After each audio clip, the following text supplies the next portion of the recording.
le délégué général de l'Union des démocrates socialistes du Togo, UDS Togo, Antoine Fally digère mal la guerre diplomatique qui se déroule entre le Mali et la France ces dernières semaines.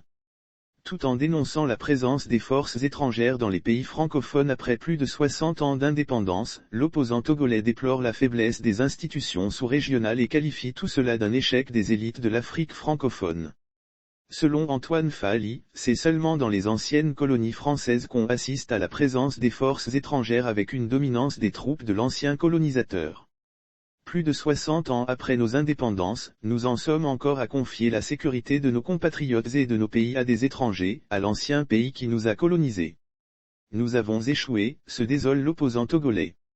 En effet, le délégué national de l'UDS Togo intervenait ce jeudi 30 septembre au micro de nos confrères de Victoire FM.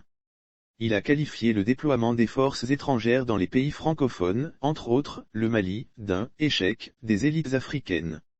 Cela devrait faire réfléchir toutes nos élites au pouvoir et dans l'opposition, a-t-il indiqué. Et d'ajouter que la communauté économique des États indépendants de l'Afrique de l'Ouest et la CEMAC sont totalement absentes. Tout se décide en dehors d'elle. Est-ce que c'est normal ? S'interroge-t-il, tout en faisant savoir qu'il y a des pays, anglophones et du Maghreb, sur le continent où des choses pareilles n'arrivent pas. D'autre part, revenant sur les propos de Florence Parly, la ministre des Armées françaises, au lendemain du discours de Choguel Maïga à l'Assemblée générale de l'ONU, Antoine Fally parle d'un boulevard ouvert à la France par ses anciennes colonies. Si la ministre de l'Armée française se permet de tenir un tel langage, c'est parce que, nous-mêmes, nous avons créé des situations qui l'autorisent à le faire, a conclu l'opposant togolais.